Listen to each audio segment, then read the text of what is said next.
너는 그리스도 예수의 좋은 병사로 나와 함께 고난을 받으라.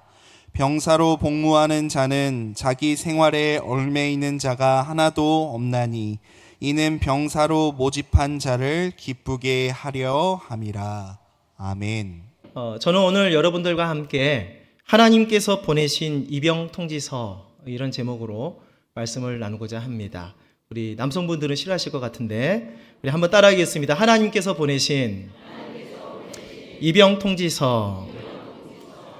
세상의 그 나라들은 나라를 지키기 위해서 병사를 모집해서 군대를 운영합니다. 장교들은 자원에서 하지만 사병 같은 경우에는 병사를 모집해야 되지 않습니까?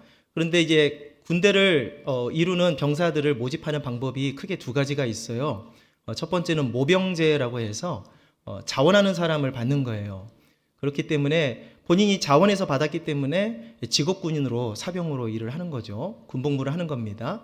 그래서 자원에서 일한 이 군인들은 전문성이 있어요. 왜냐하면 자기 일이니까. 이런 모병제를 택한 나라는 미국, 또 영국, 제가 알기로 독일, 이렇게 해서 아마 모병제, 사람들을 지원자를 뽑아서 군대를 운영합니다. 반대로 징병제를 운영하는 나라들이 있죠. 징병제는 뭐냐면 국가가 일정 연령이 됐을 경우에 국가가 강제적으로 군복무를 하게 하는 거예요. 그래서 우리 송파교회에 출석하는 우리 모든 남성분들은 징병제를 별로 안 좋아합니다. 억지로 가야 되기 때문에. 근데 장점이 있어요. 이 징병제의 장점은 뭐냐면 전시 상황이 벌어졌을 때 언제든지 수많은 인원을 동원할 수 있다는 거예요. 아무래도 자원자보다는 강제적으로 군인을 모집할 때 더 효과가 있지 않겠습니까? 징병제를 시행하는 나라는 우리 대한민국, 또 여러분 잘 아시는 이스라엘, 또 제가 확인해 보니까 핀란드도 징병제를 채택하고 있다고 합니다. 그런데 어찌됐건 모병제이든 징병제이든 간에 군에 입대하기를 위해서는 뭐 하나가 날아와야 돼요. 그게 뭐냐면 입영통지서라는 겁니다. 한번 따라 하실까요? 입영통지서. 이 입영통지서를 받은 사람은 입영통지서에 기록된 장소, 또 기록된 일시에 정확히 찾아가서 입대를 해야 되죠. 입대한 후에는 일정한 훈련을 받고요. 훈련을 받은 다음에는 국가에서 배치된 곳에서 충성하는 병사로서 군 복무를 하게 됩니다. 여러분, 10월 3일이 무슨 날인가요? 개천절이죠. 누가 한글날 그러신 것 같은데 10월 3일은 개천절입니다. 그럼 여러분, 9월 3일은 무슨 날이에요? 한글날 하시면 안 됩니다. 또 9월 3일 무슨 날인지 모르세요? 조금 섭섭하려고 하는데 제가 군대 간 날입니다. 제가 9월 3일, 다음 주에 9월 3일이 다가와요. 그날만 다가오면 마음이 쫄입니다. 9월 3일은 제가 이제 입대한 날인데 저도 입영 통지서를 받았어요. 2번 받았거든요. 군대를 2번 간 게 아니라 첫 입영 통지서는 춘천에 있는 육군 백이보충대로 입소하라라는 명령서를 받았어요. 그런데 그때 학업 때문에 잠깐 군대를 미뤘었고요. 그 다음에 이제 공부를 하다가 가만히 생각해 보니까 전공을 살리자 그래가지고 공군에 있는 기술정비병으로 신청을 했어요. 그래서 공군 시험을 보고 합격을 한 다음에 2번째 입영 통지서를 받게 됩니다. 그래서 진주에 있는 공군 교육사령부에 입소하라라는 입영 통지서를 받고 공군에 입대해서 만 30개월 만기 전역을 하고 지금 이 자리에 서 있습니다. 그런데 여러분, 제가 오늘 말씀을 묵상하다 보니까 제가 입영 통지서를 2번 받은 게 아니라 한 번 더 받았더라고요. 한 번 더 받았어요. 오늘 본문 말씀 디모데후서 2장 3절 우리 한번 같이 읽겠습니다. 너는 그리스도 예수의 좋은 병사로 나와 함께 고난을 받으라 그랬어요. 너는 그리스도 예수의 좋은 병사로 나와 함께 고난을 받자. 이 사도 바울이 디모데에게 전하는 하나님의 말씀 아닙니까?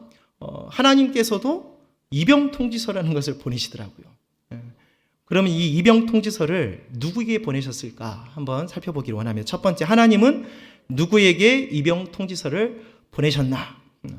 첫 번째로는요, 하나님은 과거에 이스라엘 백성에게 이 통지서를 보내셨어요. 사무엘상의 사울왕 시대에 이스라엘이 블레셋과 전쟁을 하고 있었습니다. 그때 블레셋 장수가 골리앗이라는 사람이 선두에 서가지고 이스라엘 군대를 막 모욕했죠. 그렇죠? 고래고래 고함을 치고 있었어요. 그때 그 현장에 있었던 다윗이 이런 말을 합니다. 사무엘상 17장 36절 한번 같이 읽습니다. 주의 종이 사자와 곰도 쳤은즉 살아계시는 하나님의 군대를 모욕한 이 할례받지 않은 블레셋 사람이리이까 그가 그 짐승의 하나와 같이 되리이다 그랬어요. 이스라엘 군대를 뭐라고 표현했나요? 하나님의 군대다라고 표현했어요. 그러니까 다윗은 지금 그냥 이스라엘 군대다라고 하지 않고 사울 왕에게 뭐라고 고백하냐면 이 군대는 하나님의 군대입니다 라는 고백인 것이죠. 그러니까 골리앗은 지금 이스라엘 군대를 모욕하고 있는 것이 아니라 누구의 군대를 모욕하고 있는 거예요? 하나님의 군대를 모욕하고 있는 거예요. 질문 드립니다. 하나님은 그럼 누구에게 이병 통지서를 보내셨습니까? 이스라엘 백성들에게 보내셨죠.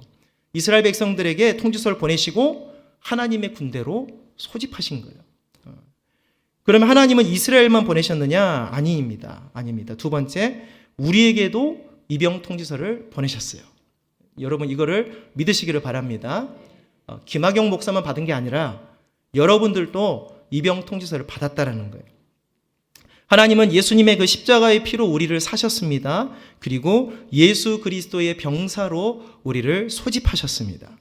요한계시록 5장 9절과 10절을 읽어드립니다. 일찍이 죽임을 당하사 각 족속과 방언과 백성과 나라 가운데서 사람들을 피로 사서 하나님께 드리셨다. 그렇게 했어요. 그들로 우리 하나님 앞에서 나라와 제사장들을 삼으셨다. 사람들을, 저 여러분들을 예수님의 피로 사서 하나님께 드리셨다는 겁니다. 고린도전서 6장 19절 이하의 말씀, 너희는 너희 자신의 것이 아니라 값으로 산 것이 되었으니 그런즉 너희 몸으로 하나님께 영광을 돌리라 라고 말씀합니다. 우리가 우리의 것이 아니라 하나님이 사셨다라는 거예요. 어떤 값으로? 예수님의 그 십자가에 설리신 피값으로 우리를 사셔서 하나님의 것이 되었으니, 그래서 하나님께 뭘 돌리라고요? 영광을 돌리라, 이렇게 말씀하고 있어요. 그럼 우리가 어떻게 하는 게 영광을 돌리는 것이냐? 많은 게 있죠. 찬양도 있고 기도도 있고 복음 전파도 있고 많습니다. 그런데 오늘 저는 말씀 초점을 두어서 이렇게 말씀드리고 싶어요. 갑옷을 입고 선한 싸움을 싸우라. 이게 하나님께 영광 올려드리는 방법 중에 하나인 줄로 믿습니다. 병사로서의 사명을 다하라는 거예요. 로마서 13장 12절 말씀 함께 읽겠습니다. 밤이 깊고 낮이 가까웠으니 그러므로 우리가 어둠의 일을 벗고 빛의 갑옷을 입자 그랬어요. 하나님께서 저 여러분들을 영적인 군사로 부르셨으니 무엇을 입으라고요? 갑옷을 입어라 라고 말씀해요. 갑옷을 입어라. 디모데전서 6장 12절 이렇게 말합니다. 믿음의 선한 싸움을 싸우라. 저와 여러분들은 하나님께서 예수 그리스도의 피값으로 죄와 사망 권세에서 우리를 건지셔서 하나님의 소유가 되게 하시고 우리에게 하나님의 군사로서 부르셔서 우리가 갑옷을 입고 선한 싸움을 싸우도록 우리를 소집하셨다라는 것을 믿으시기를 간절히 바랍니다. 그래서 오늘 본문 말씀 이렇게 말하죠. 디모데후서 2장 3절 함께 읽습니다. 너는 그리스도 예수의 좋은 병사로 나와 함께 고난을 받으라 라고 말씀하시는 거예요. 다시 질문 드립니다. 하나님은 누구에게 이병 통지서를 보내셨습니까? 하나님은 저와 여러분에게도 이병 통지서를 보내셨다라는 거예요. 그래서 예수 그리스도의 병사로 삼은 줄로 믿으시기를 바랍니다. 여러분, 병사는요 자기 마음대로 사는 게 아니에요. 우리 남성분들 군대 가셔보셔서 알겠지만 병사는요 자고 싶어도 일어나야 될 시간에 일어나야 되고요, 배가 고프지 않아도 밥 먹어야 되고요, 훈련 받을 때 그렇습니다. 너무너무 힘들어서 쉬고 싶어도 쉬는 시간 전에는 쉴 수가 없어요. 그러니까 병사는 기준 안에서 움직이는 사람들이죠.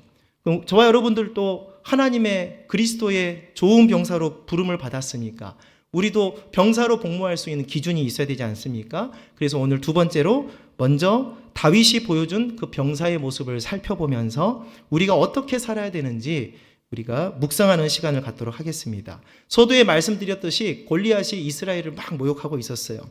다윗은 형들의 안부를 궁금해하는 아버지의 심부름으로 이스라엘과 블레셋이 싸우고 있는 전투 현장에 도착했습니다. 그랬는데 거기서 가서 보니까 너무나 가관이 아닌 거예요. 다윗은 블레셋 장수 골리앗이 막 이스라엘 군대를 조롱하고 있는 것을 목격합니다. 그리고 자신이 나가서 싸우겠다라고 담대하게 얘기하죠. 사무엘상 17장 32절입니다. 함께 읽습니다. 다윗이 사울에게 말하되 그럼 말미암아 사람이 낙담하지 말 것이라 주의 종이 가서 저 블레셋 사람과 싸우리이다 라고 다윗이 얘기해요. 그런데 여러분, 전투를 하려면 아까 갑옷, 또 창과 칼 이런 게 있어야 되지 않겠습니까? 그래서 사울이 자기의 갑옷을 다윗에게 입혀봅니다. 맞겠습니까? 안 맞죠. 그런데 여기에서 다윗이 병사로서 보여주는, 하나님의 병사로서 보여준 첫 번째 모습을 우리에게 알게 합니다. 그것은요, 첫 번째로 다윗은 갑옷을 의지하지 않았다라는 거예요. 따라하겠습니다. 다윗은 갑옷을 의지하지 않았습니다. 자기 몸에 맞지 않으면 다른 것을 달라고 해야 될 거 아니에요.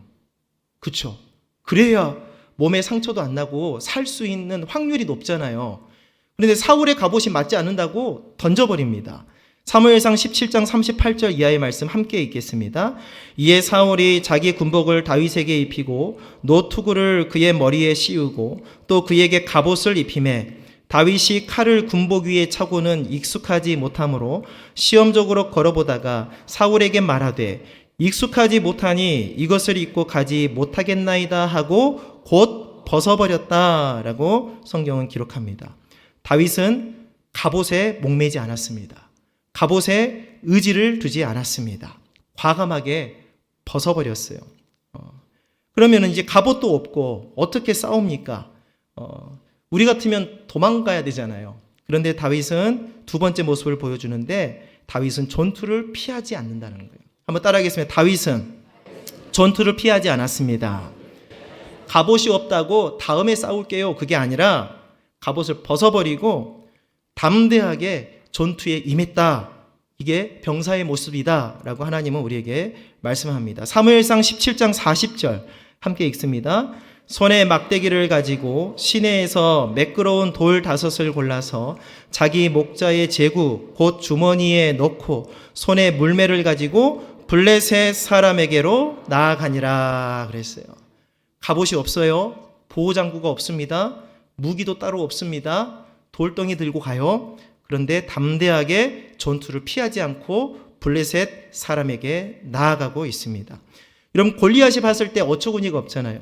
무장도 하지 않는 다윗이 자기 앞에 나오는 것을 보니 너무 웃겼어요. 그래서 골리앗이 이런 말을 하죠. 네가 나를 개로 여기고 막대기 들고 오느냐라고 조롱합니다. 그런데 여러분, 놀라운 사실이 하나가 있어요. 다윗의 세 번째 모습이에요. 그게 뭐냐면 셋째로 다윗은 완전 무장 상태였다라는 거예요. 따라하겠습니다. 다윗은 완전 무장 상태였습니다. 갑옷도 없고 칼도 없고 창도 없는데 그런데 다윗은 실제로는 완전 무장한 상태였어요. 무엇으로 무장했습니까? 하나님의 이름으로 무장했어요. 그리고 골리앗에게 나아갑니다. 사무엘상 17장 45절 함께 합니다. 다윗이 블레셋 사람에게 이르되 너는 칼과 창과 단창으로 내게 나아오거니와 나는 만군의 야훼의 이름 곧 내가 모욕하는 이스라엘 군대의 하나님의 이름으로 내게 나아가노라. 아멘. 병사로서의, 하나님의 병사로서의 세 번째 모습입니다. 완전 무장한 상태라는 거예요. 눈에는 보이지 않지만 하나님의 이름으로 무장할 때 하나님의 병사의 사명을 다하게 된 줄로 믿습니다. 세상의 기준으로는 다윗이 무장 해제된 것처럼 보입니다. 그러나 하나님의 병사 다윗은 하나님의 이름으로 무장한 상태였고 결국 골리앗을 쓰러뜨리고 살아계신 하나님의 군대에 승리를 안겨주었습니다. 한번 말씀을 정리할게요. 하나님의 병사 다윗의 그 자세, 병사로서의 자세 정리합니다. 디모데후서 2장 4절 이렇게 말하죠. 병사로 복무하는 자는 자기 생활에 얽매이는 자가 하나도 없나니 이는 병사로 모집한 자를 기쁘게 하려 함이라 라는 말씀과 같이 다윗은 세상의 갑옷에 얽매이지 않았고요. 다윗은 대적 골리앗과의 전투를 피하지 않았고요. 만군의 야훼의 이름으로 완전 무장하여서 골리앗을 쓰러뜨림으로 하나님의 병사로서의 사명을 완수한 줄로 믿으시길 바랍니다. 자, 그러면 다윗뿐만 아니라 저와 여러분들도 이병통치서를 받았다고 했잖아요. 그래서 셋째로 우리도 예수 그리스도의 병사가 되었어요. 따라하겠습니다. 우리도 예수 그리스도의 병사입니다. 우리는 이미 교과서를 봤잖아요. 다윗이라는 교과서를 봤어요. 그러면 우리도 예수 그리스도의 병사로서 어떻게 살아가야 될까?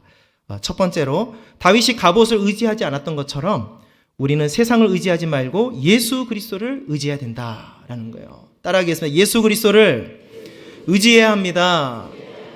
네, 그렇습니다. 그리스도의 병사는 예수님을 의지하는 사람이에요. 히브리서 12장 2절 함께 합니다. 믿음의 주요 또 온전하게 하시는 이 예수를 바라보자 그랬어요.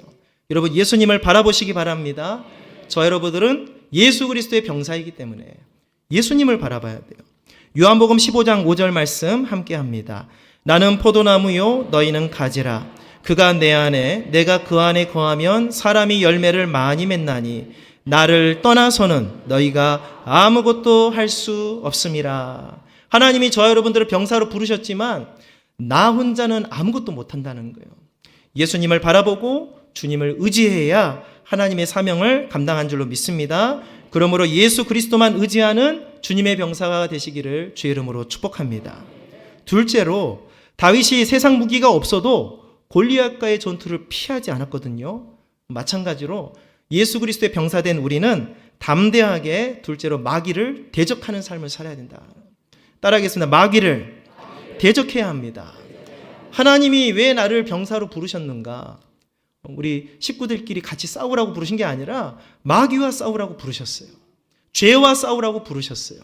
그러니까 우리의 사명을 다하려면 마귀를 대적해야죠. 베드로전서 5장 8절 9절 함께 합니다.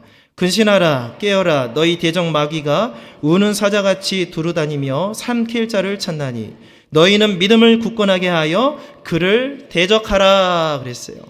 마귀를 대적하라 라고 말씀합니다. 야고보서 4장 7절 함께 합니다. 그런즉 너희는 하나님께 복종할지어다 마귀를 대적하라 그리하면 너희를 피하리라. 아멘. 이렇게 말씀하셨으니 사랑하는 성도 여러분, 주님의 병사로서 선한 싸움을 싸우시기를 주의 이름으로 축원합니다. 셋째로 다윗이 하나님의 이름으로 무장했어요. 그래서 골리앗을 쓰러뜨린 것처럼 우리도 하나님의 전신갑주로 무장해야 돼요. 따라하겠습니다. 하나님의 전신갑주로 무장해야 합니다. 세상 사람들은 살아갈 때 명예로 무장하고 돈으로 무장하고 힘으로 무장합니다. 그래야 이길 수 있다고 생각해요. 그러나 하나님은 그렇게 말씀하지 않습니다. 하나님의 전신갑주를 입고 있어야 승리한다라고 말합니다. 에베소서 6장 13절부터 읽는데 길지만 함께 같이 읽습니다. 그러므로 하나님의 전신갑주를 취하라. 이는 악한 날에 너희가 능히 대적하고 모든 일을 행한 후에 서기 위함이라. 그런즉 서서 진리로 너희 허리띠를 띠고 의의 호심경을 붙이고 평안의 복음이 준비한 곳으로 신을 신고 모든 것 위에 믿음의 방패를 가지고 이로써 능히 악한 자의 모든 불화살을 소멸하고 구원의 투구와 성령의 검 곧 하나님의 말씀을 가지라. 아멘. 여러분, 하나님의 전신갑주로 부장하시기를 주의 이름으로 축복합니다. 하나님의 말씀, 예수 보혈의 능력, 성령의 불로 충만하고 하나님의 갑주로 무장하여서 우리가 삶을 살아갈 때 날마다 승리해야 될 줄로 믿습니다. 말씀을 마치겠습니다. 우리 대장 예수님은 십자가에서 죄와 사망, 마귀의 권세를 물리치셨어요. 하나님은 이 승리하신 예수 그리스도의 병사로 우리를 부르셨어요. 그러므로 오늘 하나님께서 보내신 그 이병통지서 버려버리지 마시고 응답하셔서 예수 그리스도의 좋은 군사가 되시기를 주의 이름으로 축복합니다. 우리 모두가 예수님의 병사가 되어야 돼요. 그래서 나가서 승리해야 돼요. 죄와 싸워 이겨야 돼요. 질병과도 싸워서 이겨야 돼요. 저주와도 싸워서 이겨야 돼요. 그래서 이 어둠이 떠나가고 내가 가는 곳곳마다 그리스도의 군사가 가는 곳마다 놀라운 승리와 생명의 역사가 임할 줄로 믿습니다. 그러기 위해서는 우리 어떻게 살아야 된다고요? 예수님만 의지하셔야 됩니다. 예수님만 의지하십시오. 하나님의 전신갑주로 무장하십시오. 그리고 우리를 넘어지게 하는 악한 마귀 권세와 싸워서 이기십시오. 죄와 싸워서 이기고 생명을 얻는 저 여러분 되시기를 주의 이름으로 축복합니다. 한번 따라하겠습니다. 나는 예수 그리스도의 병사입니다. 한 번 더 따라합니다. 나는 예수 그리스도의 병사입니다. 우리 좌우 옆 사람에게 이렇게 인사하겠습니다. 당신은 예수 그리스도의 병사입니다.